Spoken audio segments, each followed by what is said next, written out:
Sometimes, the biggest family betrayals don't begin with greed. They begin with someone convincing themselves they're doing the right thing. This is a husband's confession. My wife woke me at 2:17 in the morning. She was sitting on the edge of our bed crying. Her whole body was shaking. I asked what had happened. She looked at me and said, "I've done something terrible." For a moment, I thought someone had died. Then she told me she'd lost 38,500 pounds of our retirement savings in an investment scam. I couldn't speak. 38,500 pounds. That wasn't spare money. It was money we'd spent years building. The money we jokingly called our old people money. The money we weren't supposed to touch. I asked her how she'd managed to lose that much. She said she'd found an investment platform online. She started with a small amount. The account appeared to grow. Then she invested more. Every time she tried to withdraw the money, they gave her another reason to leave it there. Eventually, she transferred the entire 38,500 pounds. Then the website disappeared.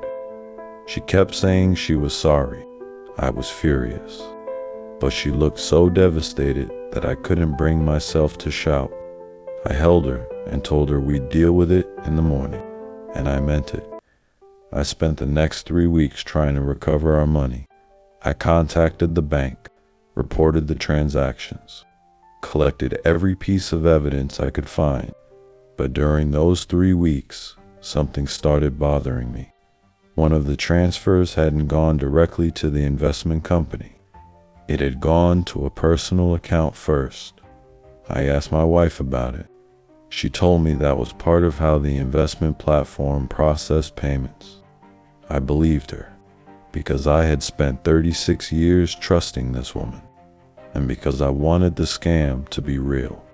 If it was a scam, my wife had made a terrible mistake. If it wasn't a scam, then she had deliberately taken our retirement money. I wasn't ready to believe the second possibility. Then, 3 weeks after that night, I discovered something that changed everything. The money hadn't disappeared. Someone had received it. And the person who received our 38,500 pounds was someone I trusted completely. I started with the bank statement. I kept going back to the same transaction, 38,500 pounds. It had left our account on a Tuesday morning, not through an investment company, not through a broker. It had gone to a personal account. I recognized the name immediately. Diane, our eldest daughter. I stared at the screen for so long that my phone went dark. I unlocked it and looked again. Diane, my own daughter, had received our retirement money. I called her. She didn't answer. I called again. Nothing. Then I noticed something else. The transfer had happened 9 months earlier. 9 months? That was before my wife had ever mentioned an investment, before the supposed scam, before she had started crying about losing our money. I walked into the kitchen and asked Rachel one question. "How long ago did you give Diane the money?" She looked at me, and I knew immediately that she understood what I'd found. She didn't deny it. She just said, "I was going to tell you." I laughed, not because anything was funny, because apparently, in our marriage, I was going to tell you had become another way of saying, I hoped you would never find out. I asked her why Diane needed 38,500 pounds. Rachel said Diane had bought a house. I already knew about the house. What I didn't know was that my wife had helped buy it. Diane had been looking for a house for almost a year. She was raising Lily on her own after her marriage collapsed. She had managed to save some money. She had a mortgage agreement, and she'd finally found a small 3-bedroom house she could afford. There was only one problem. She was short by 38,500 pounds. Not a few thousand, not an amount she could borrow from a friend. 38,500 pounds. The exact amount sitting in our retirement savings. Rachel told me she'd watched Diane's situation getting worse.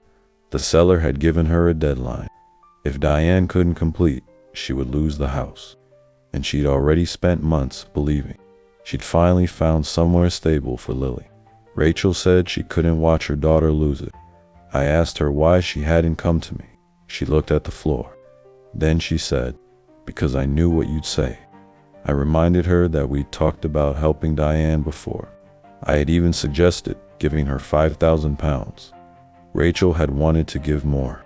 I had said no, not because I didn't love our daughter, because that money was supposed to carry us through retirement. Rachel nodded. Then she said something that made my stomach tight. "I didn't think you'd understand how urgent it was." I said, "So you decided my answer didn't matter." She started crying, but I wasn't finished. I asked whether Diane knew the money had come from our retirement account. Rachel said yes. Then she corrected herself. "She knows I helped her." "That's not what I asked." Rachel went quiet. Finally, she said, "She knows you agreed." I felt something inside me go completely cold. "What do you mean, she knows I agreed?" Rachel looked at me. "I told her you changed your mind." That was the moment I understood this wasn't one lie. Rachel had told our daughter that I had agreed to something I had explicitly refused to do. I called Diane again. This time she answered. I asked her if she knew where the £38,500 had come from.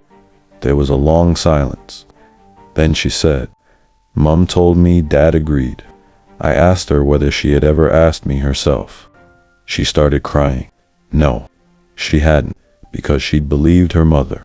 She told me she'd been terrified the house would fall through. Rachel had told her not to worry. She said we'd decided to help. Diane thought I'd simply changed my mind after our earlier conversation. I asked her when she found out the truth. She hesitated. That hesitation bothered me. "Diane, when did you find out?" She finally said, "A few weeks after we moved in. I sat down, and you knew I hadn't agreed." "Yes. And you didn't tell me?" She started crying harder. Then she said something I wasn't prepared for. "Dad." By then Lily had already started calling it home. I didn't know what to say. She told me she'd confronted Rachel. She'd asked her why she'd lied. Rachel begged her not to tell me. She promised she would find a way to replace the money. Diane said she wanted to tell me, but every time she looked at Lily running around that house, she imagined having to take it away from her. So she stayed quiet. I asked her one final question. "If Mom hadn't invented the investment scam, would you have ever told me?" Diane didn't answer immediately. Then she whispered, "I don't know." That answer hurt almost as much as the money, because now I wasn't dealing with one person who had lied to me. I was dealing with two, and there was still one thing I couldn't understand. Why had Rachel been so desperate to give Diane £38,500 in the first place? Because helping our daughter was one thing, but destroying our retirement to do it was another. And I was about to discover that the house wasn't the whole reason. I asked Rachel one question. "Why were you so determined to make that house happen?" She looked at me for a long time. Then she said, "Because I was tired of watching Diane start over." She told me that after Diane's marriage ended, she'd moved from one rental to another. Every time she thought she'd finally found some stability, something changed. The rent went up. The landlord sold. The house wasn't suitable anymore, or the money simply wasn't there. Rachel said she watched our daughter become more careful with everything except her dreams for Lily. She'd cut things out for herself, but when it came to Lily, she always wanted better. A better school, a safer area, a garden, a bedroom she didn't have to share with her mother. Then Diane found this house. Rachel said she'd never seen her that hopeful. She had already saved what she could. She'd been approved for the mortgage. She had done almost everything herself. She was just short of the final amount, £38,500. I reminded Rachel that I had offered to help, £5,000. She nodded, and I thought it was ridiculous. That hurt. She said she wasn't trying to insult me. She knew I was thinking about our retirement, but she was thinking about something else. She said, "You were asking how we would live when we were 70. I was asking how Lily would live if Diane never got a chance to settle. I told her that wasn't her decision to make alone. She looked at me and said, "I know." Then she started crying. That's why I lied. I asked her whether she regretted giving Diane the money. She didn't answer immediately. Finally, she said, "I regret lying to you, but I don't regret giving Lily a home." I told Rachel that wasn't good enough. I understood why she wanted to help our daughter. I understood why the house mattered to her. But understanding something didn't make it right. I said I wanted the £38,500 back. Rachel looked at me as though I'd said something cruel. Where is Diane supposed to get that money? I told her I didn't know. That's not my problem to solve after you took the money without my permission. Rachel shook her head. It's in the house, Martin. I said, then the house has to be sold. She stared at me. I wasn't telling Diane to leave tomorrow. I wasn't demanding she put Lily on the street. I told Rachel we could give Diane time. We could work out a repayment plan. We could help her find something she could actually afford. Rachel didn't want to hear any of it. You don't understand, I said. No, Rachel. I understand perfectly. You took money that belonged to both of us and made a decision that belonged to both of us. She said, I made a decision because somebody had to. I couldn't believe she was still defending it. I asked her whether she understood what £38,500 meant to us. That money wasn't sitting there doing nothing. It was part of the reason we believed retirement was getting close. Now we'd have to work longer, put off plans, recalculate everything. Rachel looked at me and said, then we'll work longer. That sentence broke something in me.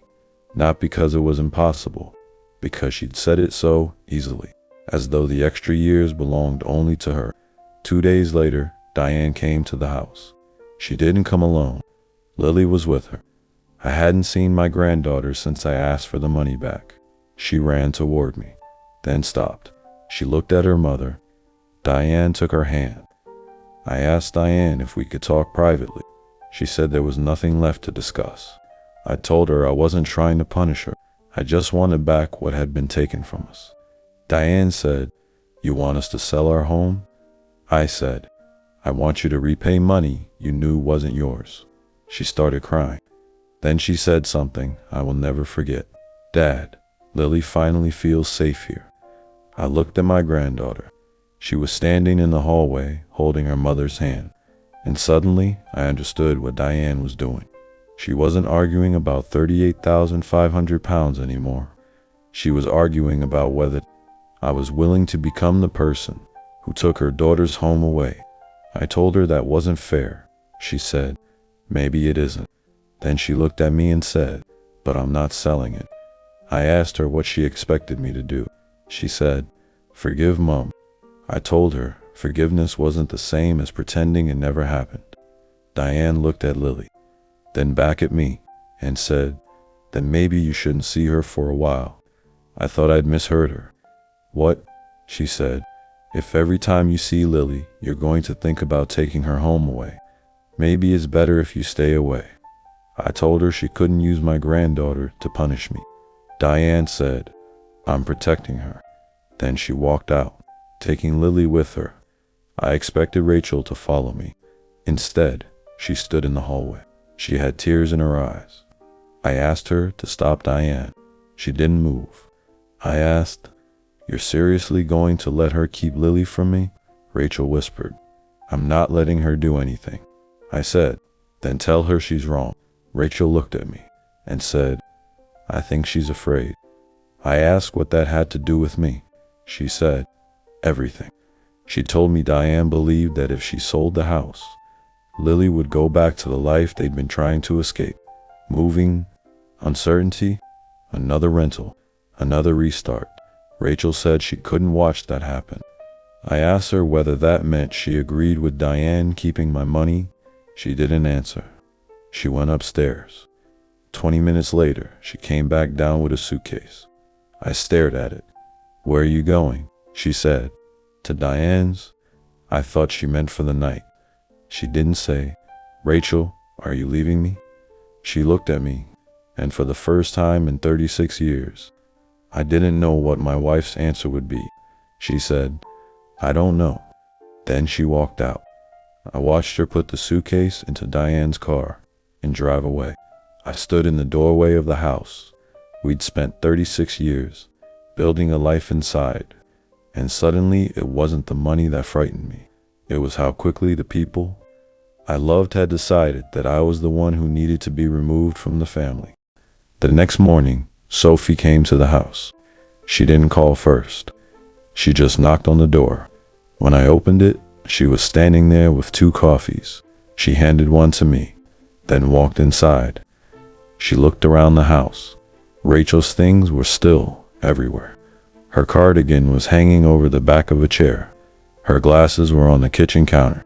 It looked as though she'd only stepped out for an hour. Sophie sat down, and the first thing she said was, "I'm not here to tell you Mom was right." I said I hadn't asked her to. She looked at me and said, "But I'm not here to tell you you're completely right either." That irritated me. I told her I wasn't interested in taking sides. I just wanted my money back. Sophie nodded. Then she said, "That's exactly what worries me." I asked what she meant. She said she'd spent the night thinking about something. When she was struggling financially last year, she'd asked Mom and me for help. We had both told her the same thing. We couldn't keep using retirement money to solve every problem our children had. Sophie said she'd accepted it. She'd taken on extra work, cut her spending, managed somehow. But now she'd found out that Rachel had secretly given Diane £38,500, and she wanted to know why the rule had only applied to her. I didn't have an answer. Sophie looked down at her coffee. Then she said something that stopped me. "Dad, I don't want Diane to lose Lily's home, but I also don't want you to pretend this didn't happen, because it's easier than admitting Mom chose one daughter over the other." I told her I wasn't pretending anything. She said, "Then don't make this only about the money." I asked her what she thought it was about. She looked at me. Mom didn't just choose Diane. She chose what she thought Diane needed more. That's why this hurts. Because she decided for everyone. Then Sophie stood up. She said she wasn't asking me to forgive Rachel. She wasn't asking me to forget the money. She just wanted me to decide what I actually wanted. The money, my marriage, my relationship with Diane, my relationship with Lily, or some combination of them. Because, she said, you might not be able to get all of them back in exactly the same way. That afternoon, I drove to Diane's house. I nearly turned around twice. Rachel had left with her suitcase. Diane had stopped answering my calls, and I didn't know whether Lily would even want to see me. When Diane opened the door, she looked exhausted. Rachel was sitting in the living room. She had changed clothes. Seeing her there hurt more than I expected. This was my wife, sitting in our daughter's house. After leaving ours, I asked if I could see Lily. Rachel looked at Diane. Diane nodded. Lily came running into the room. She climbed into my arms as though nothing had happened. Children are strange that way. Adults can spend days destroying relationships, and a 6-year-old can still just be happy that Granddad walked through the door. She asked me if I wanted to see her bedroom. I said yes. She took my hand. As she pulled me down the hallway, I looked at the house differently. It was a beautiful home, not extravagant, just comfortable. A place where a child could grow up feeling secure. And for the first time, I understood why Rachel had been willing to risk everything for it. That didn't make what she did right, but I finally understood it. When Lily went upstairs to get something, I sat down with Diane. I told her I still wanted the money back. She looked frightened. I told her I wasn't demanding she sell the house tomorrow. I wasn't going to punish Lily, but I couldn't simply pretend the money had become hers, because enough time had passed. Diane asked what I wanted her to do. I said, "We'll work it out. You can refinance when you're able. You can repay it gradually, but the money has to be acknowledged as a debt." Diane started crying. She said she could live with that. Then she asked me something I wasn't expecting. "Does that mean I can still be your daughter?" I looked at her and said, "You never stopped being my daughter. You just stopped being someone I knew I could trust." She nodded. I told her trust could come back, but it wouldn't come back because somebody apologized. It would come back because people started telling the truth when the truth was uncomfortable. Later that evening, Rachel and I sat outside, just the two of us. Diane had taken Lily upstairs. Rachel looked exhausted. I asked her if she intended to come home. She said she didn't know. I asked her whether she still loved me. She looked offended that I could even ask. Of course I do. I told her that wasn't enough. She asked what I wanted from her. I said, I want you to understand what you actually did. She started crying. I know I lied. I shook my head. You didn't just lie. You decided that your judgment was more important than mine. You decided Diane's needs mattered more than our agreement. And when I found out, you helped her keep the house even though you knew I hadn't consented. Rachel looked down. Then she said, I thought you would eventually understand. I told her that was the problem. She had built an entire plan around the assumption that I would eventually forgive her. She never stopped to ask whether I had the right to be angry. Rachel was quiet for a long time. Then she said, I'm sorry. This time, I believed her. But believing an apology isn't the same as trusting someone again. I told her I wasn't ready to decide whether our marriage could survive this. She nodded. I asked her to come home. She looked surprised. I said, not because everything is forgiven, because if we're going to decide what happens to our marriage, we should at least do it in our own home. She cried, and for the first time since this started, she reached for my hand. I let her hold it. We haven't solved everything. Diane still owes us the £38,500. We're working out a repayment plan that won't force her to sell the house immediately. Rachel has gone back to work. She says every extra pound she earns will go toward rebuilding what she took from our retirement. Sophie is still hurt. She's agreed to speak to Diane again, but things between the sisters aren't what they were, and my marriage is different, maybe permanently. But I've learned something I didn't understand before this happened. A family can survive a financial mistake. It can even survive a terrible lie. What it struggles to survive is the belief that one person's judgment gives them the right to make decisions for everyone else. Rachel thought she was protecting our granddaughter. Diane thought she was protecting her daughter. I thought I was protecting our retirement. Sophie thought she was protecting fairness. And somewhere in the middle of all those good intentions, we nearly destroyed the family we were trying to protect. I still don't know whether Rachel and I will make it through this, but I know one thing now. If my wife had asked me for £38,500 that night, I might have said no. I might have said yes. I might have asked for time to think, but at least the decision would have been ours. And maybe that's what she took from me that hurts more than the money. Not £38,500, the right to choose. Sometimes the hardest betrayals aren't about what someone took. They're about the decision they made without you. Martin's wife believed she was protecting her daughter and granddaughter. Martin believed he was protecting the future they'd spent 36 years building. Both believed they were doing what was right. But when love and trust collide with money and family, who gets to decide what sacrifice is acceptable? This was Martin's confession.